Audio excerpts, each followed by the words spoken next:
오늘 우리에게 주신 하나님 말씀 히브리서 10장 말씀입니다. 히브리서 10장 32절부터 39절까지 말씀. 히브리서 10장 32절로 39절까지 말씀 우리가 함께 합독하겠습니다.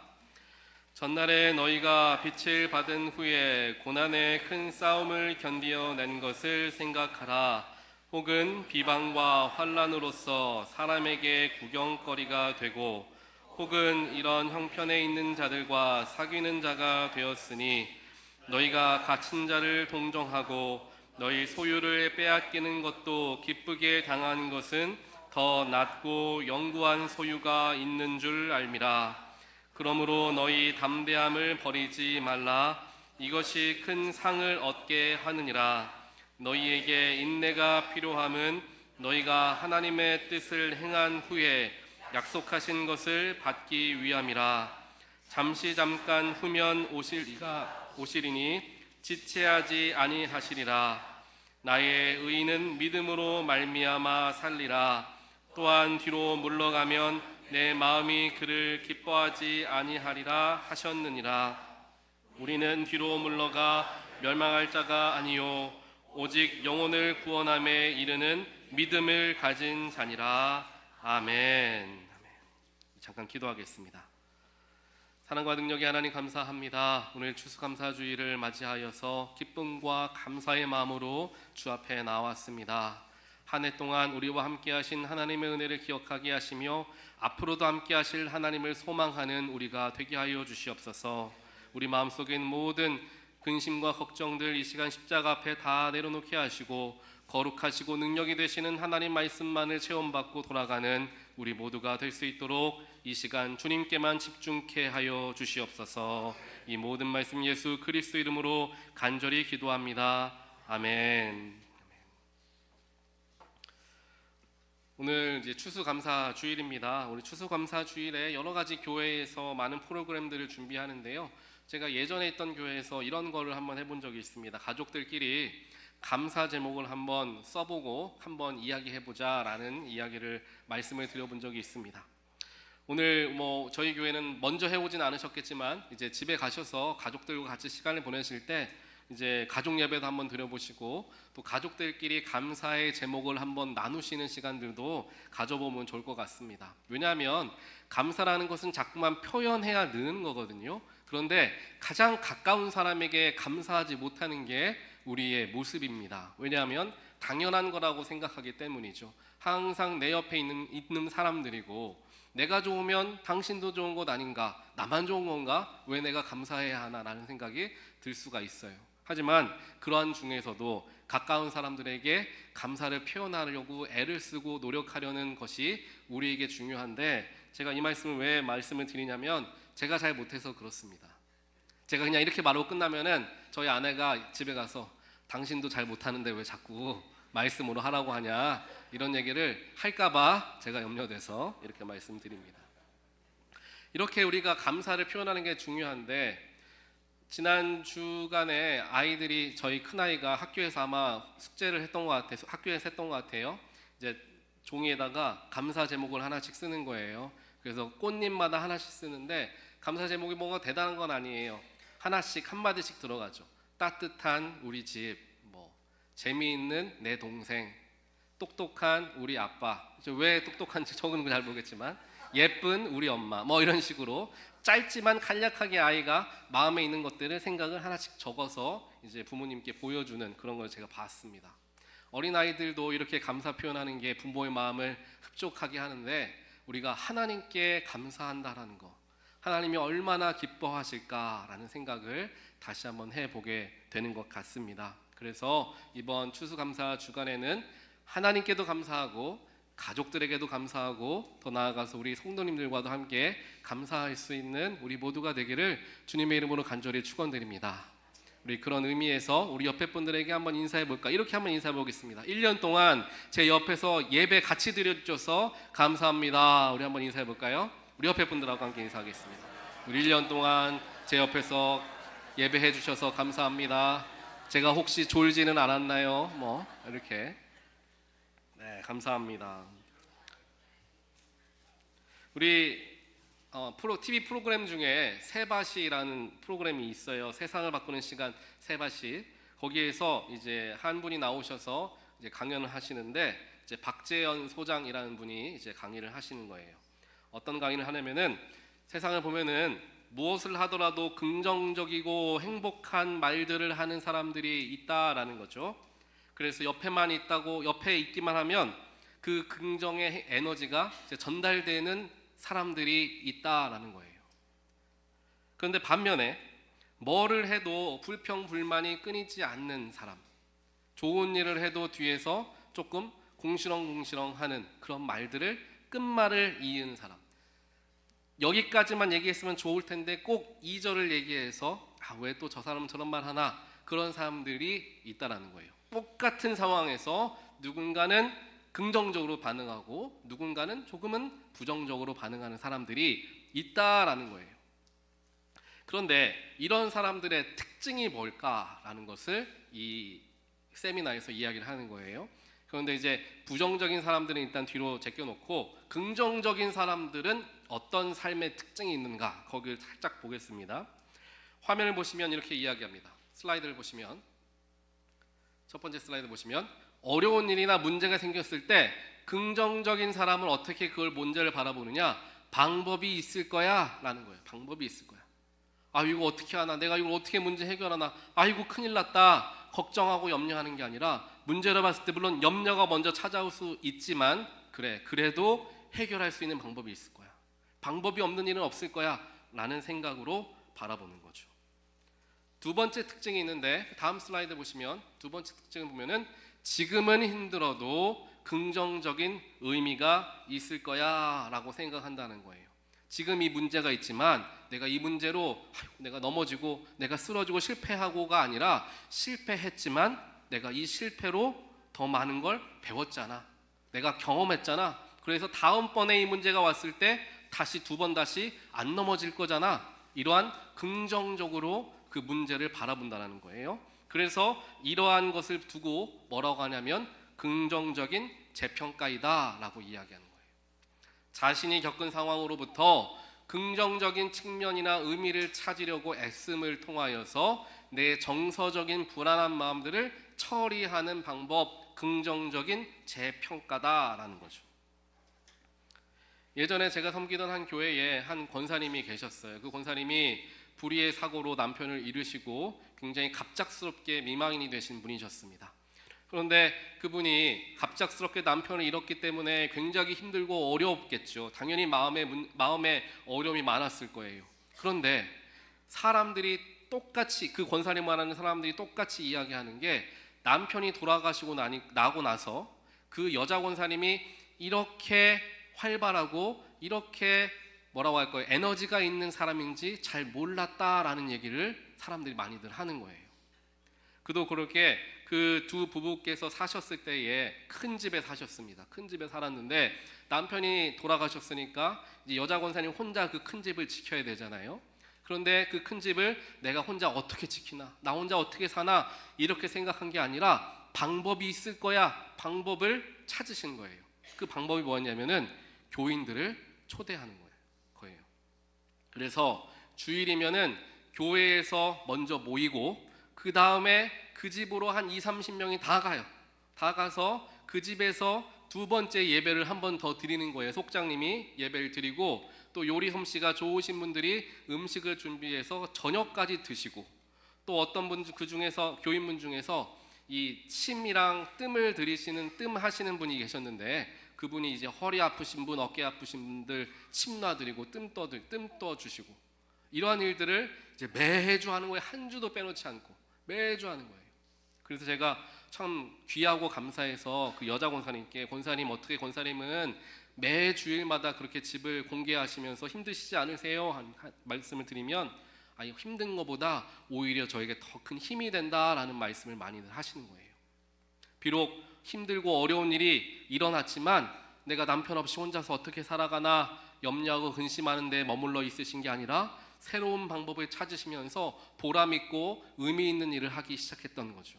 그래서 주일에 예배 드리기 위해서 그 교회에 나오시는 분도 많지만 그 자리에 가려고 교회에 오신 분들도 계셨어요. 그래서 처음 이제 막 오신 분들이 그 집에 가서 이제 하는 일들 때문에 여러 가지 대화 나누고 이런 일 때문에 교회에 더 잘 적응하시는 것을 보면서 한 사람의 긍정적인 태도가 교회 전체의 분위기를 이렇게 바꿀 수도 있구나라는 생각을 해보게 되었습니다. 즉 이분은 똑같은 문제 속에서 긍정적인 재평가를 했던 거죠. 세 번째로 스스로 행복을 만들어가고 표현하는 사람의 특징은 세 번째로 슬라이드 보면 이렇게 이야기하죠. 이만하면 됐다, 이만하길 다행이다 라고 생각하고 말하는 습관이 있다는 거예요. 차 사고가 났는데 아이고 이렇게 재수없게 사고가 났대, 내가 왜 이렇게 집중하지 못해가지고 사고를 냈대가 아니라 사고가 났지만 사람이 크게 다치지 않아서 감사하다, 이런 말들 우리가 조금 더 이만하면 다행이다, 이만하길 다행이다 라고 문제를 바라보는 특징들이 행복한 사람들, 긍정적인 사람들에게서 나타나는 모습이 된다라는 거예요. 이것을 두고 뭐라고 하냐면 관점을 전환한다라는 거예요. 관점을 전환한다. 다른 사건과 비교해서 상대적으로 사건의 심각성을 덜도록 관점을 전환하는 거죠. 그래도 다행이다라는 거죠. 결국에 행복을 스스로 만들어낼 줄 아는 사람들은 불편한 정서를 편안한 정서로 변화시키는 능력이 뛰어나다라는 것을 알 수가 있습니다. 이 이야기를 듣고 참 이야기가 내 얘기 같다라고 생각하는 분도 계시고 혹은 떠오르는 누군가가 있을 수도 있을 거예요. 그래서 우리 2026년 이제 앞으로 우리가 이제 연말을 지나가고 2026년 새해를 맞이하면서 우리 온 교회의 온 교우들의 목표가 바로 이와 같이 행복한 언어 습관, 행복한 삶의 태도를 훈련하는 한 해로 삼으면 어떨까라는 생각을 한번 해보게 되었습니다. 결국에 이러한 마음가짐이 매사에 감사하는 사람들의 마음가짐이 되는 거예요. 이것이 결국 하나님께서 우리에게 가르쳐 주시길 원하는 믿음의 자세라는 거죠. 그리고 이러한 믿음의 자세는 본인에게뿐만 아니라 주변의 사람들에게도 굉장히 많은 영향을 미칩니다. 좋지 못한 이야기는 금방 전염되고요, 좋은 행복 바이러스도 금방 전염되는 거예요. 믿음 있는 사람의 믿음의 고백이 온 교회의 고백으로 바뀌어지게 되고, 믿음 있는 사람의 한 사람의 큰 아멘 소리가 온 교회의 교우들의 아멘을 이끌어내는 놀라운 능력이 담겨져 있음을 우리는 살펴볼 줄 알아야 한다는 것입니다. 그래서 저와 여러분이 이와 같이 주변에 부정적인 분위기가 있다고 한다면 그것을 긍정적으로 변화시키는데 쓰임받아 하나님께 온전하게 감사와 영광을 돌리게 되는 귀한 주님의 도구가 되시기를 주님의 이름으로 간절히 축원드립니다. 이제 삶으로 돌아와서 이제 그렇게 행복하고 긍정적으로 삶을 평가하는 게 중요하다라는 것 알고 있습니다. 세미나대에서도 이야기하고 강단에서도 선포되어지고 알고 있는데 나의 삶에서는 그렇게 고백되어지지 못하는 걸 경험하죠. 삶에서 감사를 고백하기보다는 힘들고 어려워서 하나님 나 좀 살려주세요, 나 좀 도와주세요 라는 고백이 훨씬 더 많은 나의 삶을 발견할 때가 있다라는 것입니다. 그럴 때에 우리는 스스로 한번 생각해 보아야 합니다. 나는 왜 감사와 기쁨의 제목보다 염려와 근심에 도와달라는 제목들이 더 많을까라는 생각을 해볼 필요가 있습니다.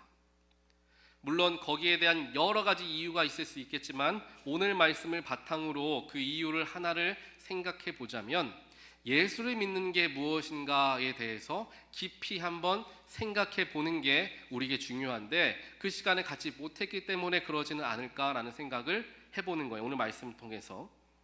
왜냐하면 우리는 보통 예수 그리스도를 나의 구세주로 믿으면 천국에 가고 예수님이 나를 다스리시니까 축복이 넘치는 삶, 기쁜 삶, 은혜가 넘치는 삶이 되는 거다라고 알고 있죠. 그렇기에 예수를 믿었으니까 나는 천국 가고, 예수를 믿었으니까 나는 복 받아야 되고, 예수를 믿었으니까 나는 항상 행복해야 돼 라고 생각하는 일들이 많습니다. 그러다 보니까 예수를 믿는 게 마지막 종착지인 것처럼, 마지막 결승점인 것처럼 착각하는 경우가 생긴다는 거예요. 그러니까는 예수님은 죽기 전에 믿으면 되지, 죽기 전에 고백하면 되는 것 아닌가, 그게 끝이니까 라고 생각하는 일들이 생기는 거죠. 하지만 성경을 보게 되면, 특별하게 예수님께서 말씀하신 걸 바라보면 예수를 믿는 게 끝이 아니라는 거예요. 예수를 믿는 게 이제 첫 시작의 점이 된다는 거죠. 예수를 내 구주로 삼게 되고 그 구주가 나의 삶을 다스리는 새로운 삶이 시작되는 거예요. 그것을 우리가 기억해야 예수를 믿으면 끝이 아니라 시작이구나. 그러니 그 속에서 나에게 주어진 사명들을 온전하게 감당하는 나의 모습이 중요하구나라는 것을 깨우치게 된다는 것입니다. 그래서 오늘 설교 노트 첫 번째를 보게 되면 예수를 믿는 순간부터 믿음의 여정이 시작된다라고 우리가 볼 수가 있는 거죠. 오늘 말씀에서 그것을 발견해 보겠습니다. 오늘 말씀 32절을 보면 이렇게 기록하죠. 전날에 너희가 빛을 받은 후에 고난의 큰 싸움을 견뎌낸 것을 생각해라 라고 이야기합니다. 그런데 방금 제가 말씀드린 것과 같아요. 빛은 누구입니까? 예수 그리스도죠. 예수 그리스도를 받은 후, 받았다라는 건 예수를 내 구세주로 믿었다라는 걸 의미합니다. 예수를 믿은 후에 아까 그러면 어떤 일이 일어난다고요? 천국에 가고 행복한 일이 일어나고 복이 넘치고 해야 되는데, 오늘 말씀 32절을 보니까 뭐라고 이야기합니까? 빛을 받은 후에 뭐가 일어난다고요? 고난의 큰 싸움이 온대요. 내가 생각했을 때는 예수를 믿었으면 이제 좋은 일만, 행복한 일만 일어나야 되는 줄 알았는데 성경을 보니까 고난의 큰 싸움이 온다라는 거죠. 왜 그럴까? 33절을 보게 되면 거기서도 비슷한 이야기를 합니다. 혹은 비방과 환란이 찾아온다라고 이야기를 해요. 비방과 환란이, 예수를 믿었는데 비방과 환란이 찾아오더라라는 거예요. 그렇다면 이게 무슨 말인가 생각해 보아야 합니다. 예수님은 빛이라고 얘기하셨어요. 그 빛을 받았다라고 이야기합니다. 우리가 빛을 받으면 어떻게 됩니까? 내 안에 있었던 모든 더러운 죄들이 보여지고 드러나게 됩니다. 그렇기 때문에 내 스스로가 힘들어지게 되는 거예요. 왜냐하면 이전까지 나는 꽤나 괜찮은 사람이라고 생각하며 살아왔는데 예수를 믿고 나니까 내가 괜찮은 사람이 아니었구나, 내가 이렇게 악한 사람이었구나, 내가 이렇게 죄된 사람이었구나를 철저하게 깨닫게 되는 거예요. 그런 과정이 여러분 즐거운 일인 것 같습니까? 힘든 일인 것 같습니까? 힘든 일이에요. 나의 과거를 부정해야 하는 거기 때문이죠. 예수를 믿기 전까지의 나의 삶을 부정해야 되는 것입니다. 이제까지 내가 헛살았구나, 이제까지 내가 쓸데없는 삶을 살아왔구나, 내가 실패한 삶이었구나, 그것을 내가 인정한다는 게 얼마나 어려운 일인지 모릅니다. 그렇기 때문에 예수 믿는 게 어려운 거예요.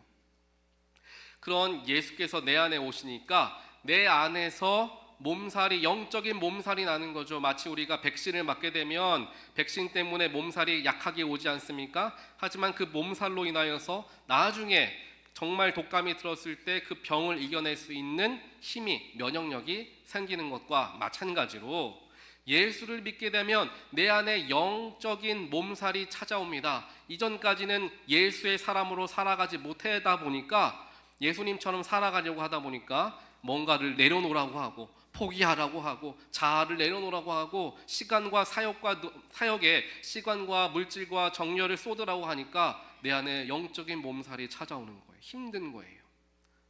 그렇게 보았을 때 예수님을 진짜 참 그리스도로 내가 믿고 살아간다면 내 육신은 힘든 게 맞다라는 거죠. 내 육의 모습, 세상적인 모습은 힘든 게 맞다라는 거예요. 마찬가지로 내 내면에서 그러한 변화가 일어나죠. 마찬가지로 아까 33절에서는 비방이 온대요. 비방, 다른 사람으로부터 손가락질 당하는 일들이 찾아온다라는 거예요. 왜냐하면 우리가 예수 그리스도를 빛으로 받아서 빛을 간직하며 삶을 살아가면은 세상은 아직 어두우니까 내 안에 있는 빛이 내 주변을 밝히게 됩니다. 그래서 어둠 중에 있었던 사람에게 내가 가까이 가면 어떻게 됩니까? 그 어두운 그 사람의 어두운 부분을 나도 모르게 밝혀버리게 되는 거예요. 그것을 그 어둠에 있던 사람들은 고마워할까요? 싫어할까요? 고마워해야 될 것 같죠? 왜냐하면 어두움인데 빛을 줬어요. 얼마나 고마워요? 그런데 그게 아니던 거죠. 내가 숨기고 싶은 게 있는 거예요. 내가 감추고 싶은 게 있는 거예요. 나도 모른 척하고 스스로가 나는 괜찮은 사람이다라고 생각하면서 살아가고 싶었어요. 그런데 누가 와서 후레쉬를 딱 비추니까 그 사람에게 있는 모든 더러운 게 다 드러나게 되는 거죠. 그러면 어떻습니까? 부끄러워지는 거예요. 다시 감추고 싶은 거예요. 그러니까 가까이 오지 마세요 라고 하게 되는 거죠. 그래서 예수님을 잘 모르고 세상에 깊이 빠져 있는 사람들에게 복음을 전할 때에 큰 반발이 일어나는 이유가 여기에 있습니다. 그 사람은 감추고 싶은 거예요. 지금처럼 세상의 즐거움을 갖고 살아가고 싶은 건데 왜 나를 가까이 와가지고 나한테 빛을 비추면서 나에게 있는 더러운 걸 보여지게 하느냐. 나는 모른 척 살아가고 싶었는데 라는 생각을 한다는 거죠. 그렇기에 예수를 진정으로 믿고 내 안에 예수의 빛을 가지고 세상을 살아간다면 어둠 속에 있는 사람들이 우리를 비방하고 우리를 손가락질하는 게 당연한 일이다라는 거예요. 당연한 거예요. 그렇기에 32절 말씀이 이해가 되죠. 빛을 받은 후에 고난이 찾아오는 이유를 이해가 되는 거예요. 이제 빛을 받으면 나도 몸살을 앓게 되는 순간이 있고 사람들에게 특별하게 감추고 싶은 사람들에게 손가락질 당하는 일들이 생기기 때문에 예수를 믿으면 힘든 일이 먼저 찾아옵니다. 여러분들 아마 기억해 보시길 바랍니다. 온 가족 중에서 내가 처음 예수 믿었어요. 그래가지고 가족들에게 예수 믿읍시다, 같이 교회 갑시다 라고 할 때 가족들이 그래 같이 교회 가자 라고 얘기합니까? 아니죠. 무슨 교회를 가냐, 거기에 왜 시간을 쓰고 거기에 왜 헌금을 하고 왜 돈을 쓰고 왜 그러냐 라는 이야기를 듣기 쉽다라는 거죠. 그만큼 진짜 내 안에 있는 예수를 전한다라는 것은 어찌 보면 고난의 길일 수 있다라는 것을 가르쳐주고, 고난을 당할 때에 나에게 왜 고난이 찾아오나가 아니라 예수를 진짜 내가 잘 믿고 있구나라는 사인으로서 바라볼 수 있어야 된다는 거예요. 요한복음 3장 19절에 보면은 니고데모가 예수님을 찾아와서 여러 가지 대화를 나누는 과정 속에서 예수님이 한 가지 이야기를 하시는데 이렇게 이야기를 하십니다. 빛이 세상에 왔으나 사람들이 자기 행위가 악함으로 빛보다 어둠을 더 사랑하더라 라고 이야기해요. 어두움 속에 있는 사람에게 밝은 빛을 줬는데 빛을 피해서 어둠으로 더 깊이 도망치더라 라는 거예요. 그게 세상이다 라는 거죠. 사람들이 왜 빛을 미워하는지 아까 말씀드린 것 같이 빛이 오면 숨기고 싶었던 게 드러나기 때문이죠. 그래서 예수님이 이 땅에 오셨을 때 예수님이 환영받는 사람이었습니까? 비난당하는 사람이었습니까? 비난당한 사람이었어요. 바리새인들은 예수님을 향해 분노했죠. 유대 지도자들은 예수님께 손가락질하고 혹은 두려워했습니다. 죄인들마저도 어떤 죄인들은 물론 회개하고 변화받았지만 어떤 죄인들은 예수님으로부터 도망치는 일들도 있었어요.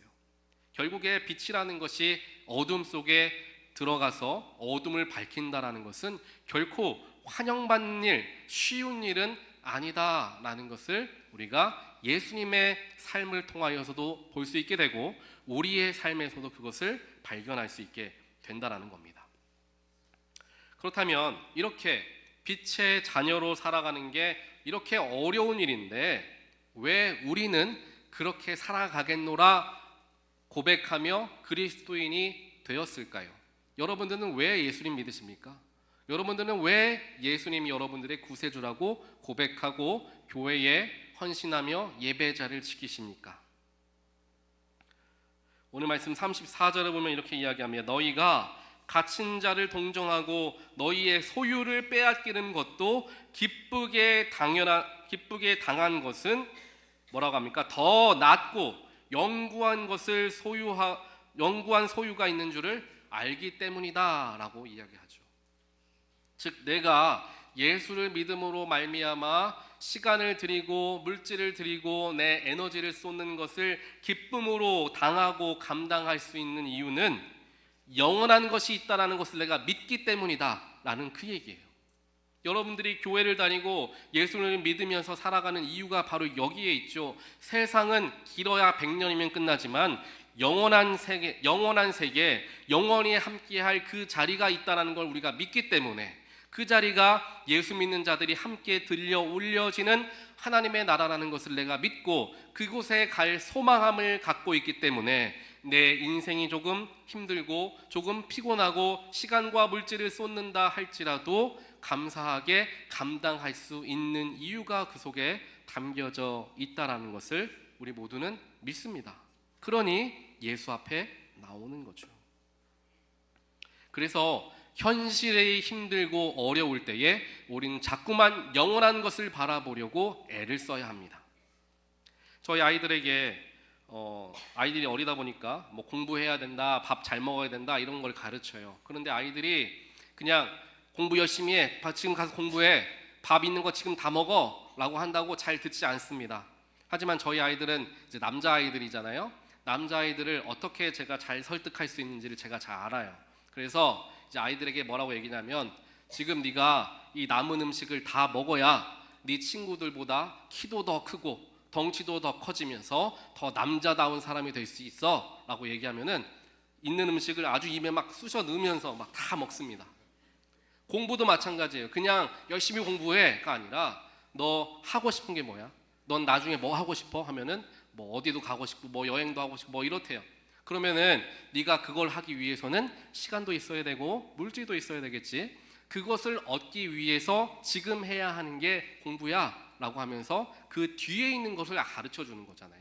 아이들에게도 지금 내가 먹기 싫은 밥을 먹어야 되고 하기 싫은 공부를 해야 되는데 거기에만 집중하게 하는 게 아니라 그것을 함을 통하여서 내가 무엇을 얻을 수 있는가, 얻는 것을 바라보게 하니까 아이가 스스로 움직이더라라는 겁니다.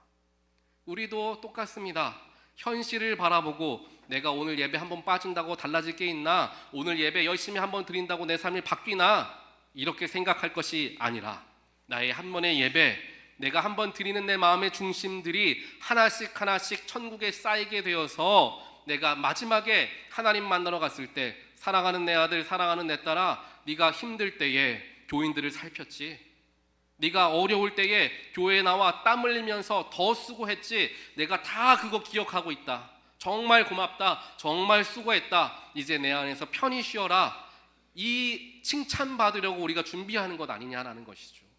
그렇기에 현실이 어렵고 감사를 찾아볼 수 없는 그러한 상황 속에서도 현실에서 내가 그것을 바라보고 찾으려는 게 아니라 나에게 소망이 되신 하나님, 예수께서 약속하신 그 언약을 붙들고 그것을 기대하고 소망하며 나아가는 우리의 마음가짐이 될 때 현실 속이 아니라 영원한 것 속에서 감사와 기쁨을 고백할 수 있게 된다라는 것입니다.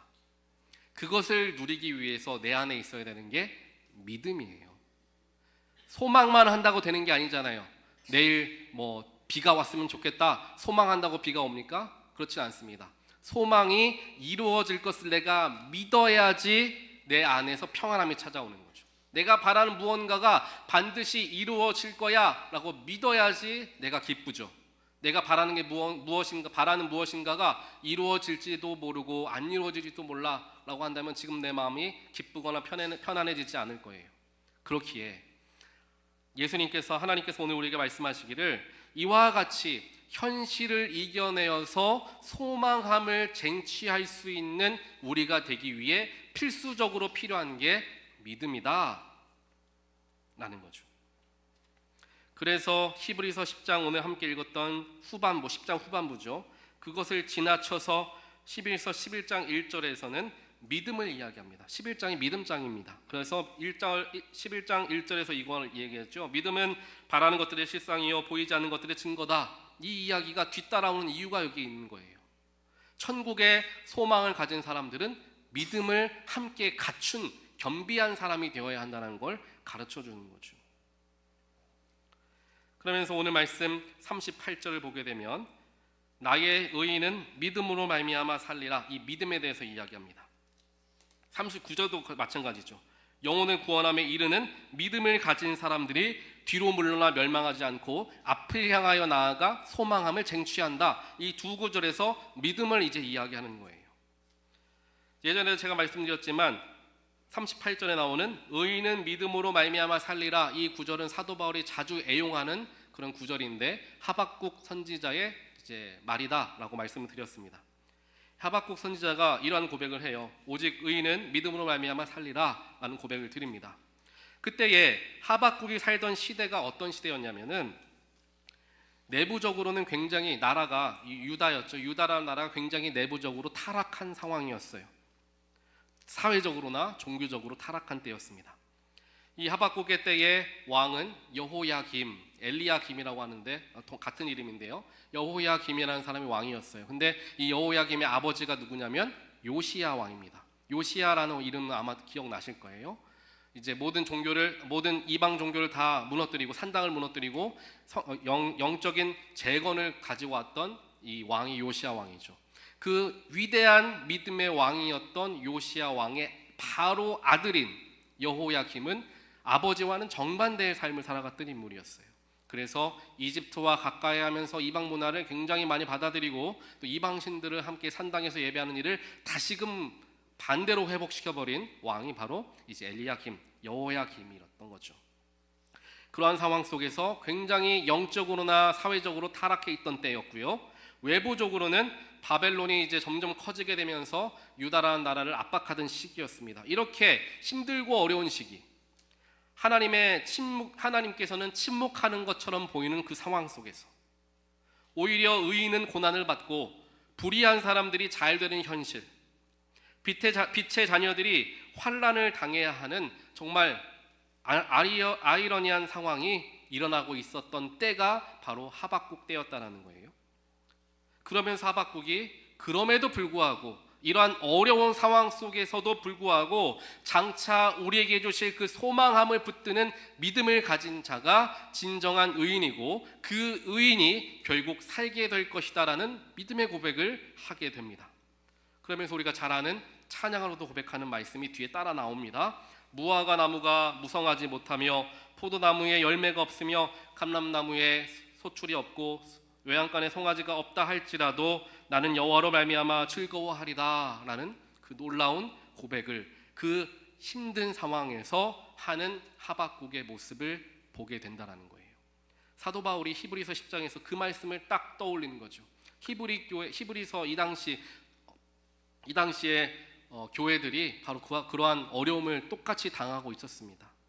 그 어려움 속에서도 믿음을 지키고 끝까지 충성한 자가 결국 소망함을 이루게 됨을 가르쳐 주었던 거죠. 사랑하는 성도 여러분, 오늘 말씀을 함께 잘 기억하면서 감사절을 맞이하는 우리들의 마음가짐이 지금 어떠한가 한번 생각해 보길 원합니다. 추수감사절이라고 하니까 교회에 나와서 이렇게 강단도 장식하고 과일도 내고 또 식사도 맛있는 식사하고 성도들끼리 감사합니다라는 고백도 한 번씩 해보고 하는 것 같은데 이게 정말 내 안에서부터 우러나는 감사인가 아니면 그냥 거칠의 감사인가, 겉으로만 고백하는 감사인가 생각해 보는 거예요. 뭐 겉으로만 감사를 표현하는 게 잘못됐다라는 말씀이 드리는 게 아니라 내 안에서부터의 진정한 감사가 나오지 못한다면 왜 그럴까를 한번 우리는 생각해 보아야 한다는 것입니다. 내가 분명 하나님의 말씀을 따르자고 한다면 나의 삶에 비록 감사할 제목이 없다고 하더라도 감사해야 되는 것을 내가 알고 있는데 그게 좀처럼 쉽지가 않다는 거예요. 그런 상황 속에서 우리가 정말 드리는 감사가 진짜 감사일까? 가식은 아닐까? 라는 생각도 해보게 됩니다.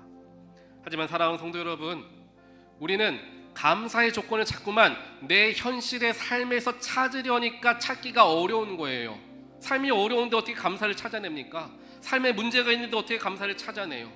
그러니 감사를 찾아내야 하는 곳은 나의 현실이 아니라 하나님이 우리에게 분명하게 허락하여 주신 약속, 믿음, 소망, 그 속에 우리의 그 속에서 감사의 제목을 찾으려 할 때 내가 지금 현실은 어렵지만 그래도 감사할 수 있구나. 그리 아니하실지라도 감사할 수 있다라는 게 이것이구나. 모든 소망이 끊어지고 소출이 끊어진 상황 속에서도, 세상적인 소망이 끊어져도 영원한 것은 결코 변하지 않는구나 라는 것을 내가 생각하며 감사를 고백할 수 있게 되는 것입니다. 오늘 이 시간 함께 찬양하길 원합니다. 찬양하실 때 우리 가사를 기억하시면서 비록 세상이 감사할 수 없는 상황이고 오히려 내 마음을 뒤흔들고 요동하게 만드는 어려운 상황이다 할지라도 그 속에서 내가 세상 사람들처럼 휩쓸리고 넘어지는 게 아니라 하나님을 향한 그 믿음으로써 내가 굳건히 서 나아가리라 라는 마음으로 우리 함께 찬양 함께 부르도록 하겠습니다.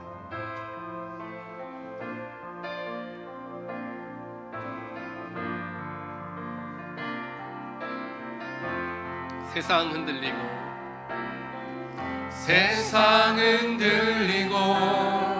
사람들은 변하여도 나는 주를 섬기리. 주님의 사랑은 영원히 변하지 않네. 나는 주를 신뢰해. 오직 믿음으로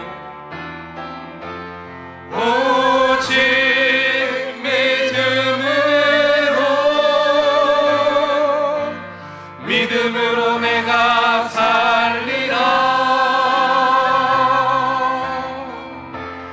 오직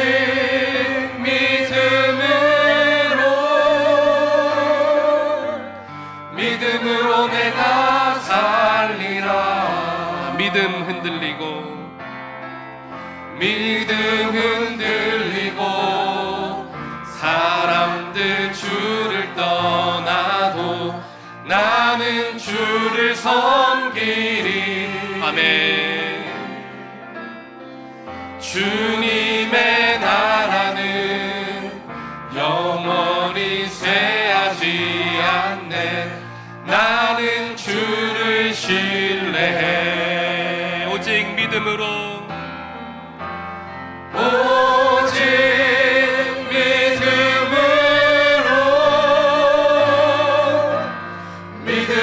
내가 살리라.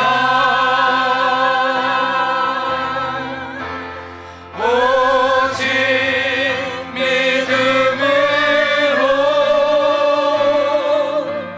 믿음으로 내가 살리라. 오직 의인은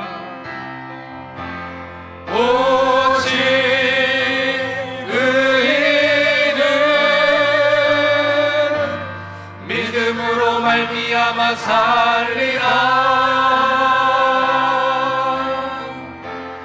오직 의인은 믿음으로 말미암아 살리라. 아멘, 아멘, 아멘. 하나님 감사합니다.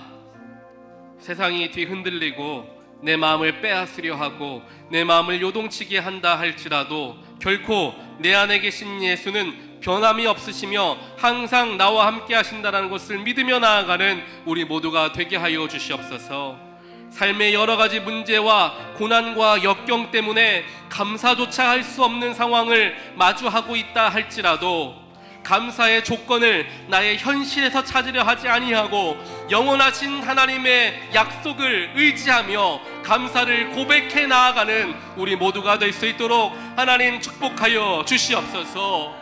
결국 하나님께서 기뻐하시는 의인에게는 믿음을 통하여서 살게 되는 놀라운 역사가 일어남을 오늘 말씀을 통하여 다시 한번 보게 되었사오니 하나님이 원하시는 그 믿음이 내 안에 굳건하게 자리하게 하여 주시옵시고 그를 통하여 나의 삶을 바라보는 나의 눈이 변화되어지고 소망과 정말 주님의 축복을 바라볼 수 있는 놀라운 영의 눈을 갖게 되는 우리 모두가 될 수 있도록 하나님께서 이 시간 저희들의 삶 가운데 우리 금란교회 가운데 주여 축복하여 주시옵소서. 이 모든 말씀 예수 그리스도 이름으로 간절히 기도합니다. 아멘. 다 함께 자리에서 일어나셔서 하나님께 봉헌하는 시간 갖겠습니다. 나의 보화 드리니 주여 받아주셔서 하늘나라 위하여 주 뜻대로 쓰소서.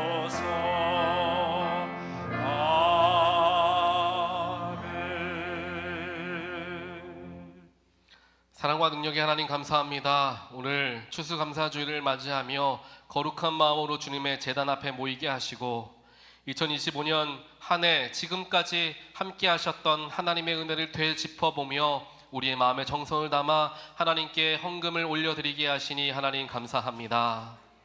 하나님이 헌금 속에 담겨져 있는 우리의 기도와 우리의 감사의 제목들과 기쁨을 고백할 수는 없지만 그러한 상황 속에서도 믿음으로 십자가를 바라보는 우리의 정성이 담겨져 있습니다. 하나님께서 이 헌금을 기쁨으로 받으시고 우리의 모든 기도에 응답하사 하나님이 하나님 되심을 경험하는 우리 모두가 되게 하여 주시옵소서.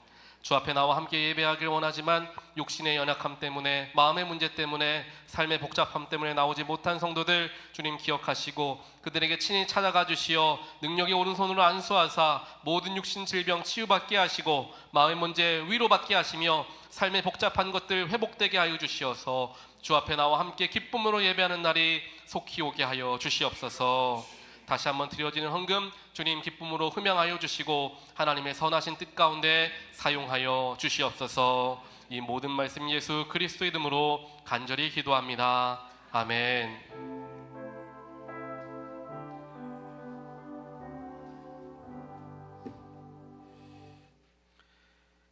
이제는 죽기까지 나를 사랑하사 십자가의 희생을 통하여 우리에게 구원의 길을 허락하여 주신 예수 그리스도의 무한하신 사랑하심과 세상 모든 만물을 창조하시고 독생자 예수를 희생시키시면서까지 우리를 향한 사랑을 확증하여 주신 하나님 아버지의 놀라우신 은혜와 지금도 나와 함께 하시며 옳은 길로 인도하시고 어려운 중에 위로되시는 성령 하나님의 감화 감동 교통하심이 오늘 추수감사주일 예배를 통하여서 감사의 조건은 지금 현실에서 찾는 것이 아니라 하늘의 소망을 둔 자가 믿음으로 고백하며 얻게 되는 것임을 다시 한번 깨우치고 돌아가는 하나님의 백성들 머릿머리 위에 그들의 자녀와 일터와 또한 일상 위에 지금부터 영원까지 함께 하시기를 간절히 축원하옵나이다. 아멘.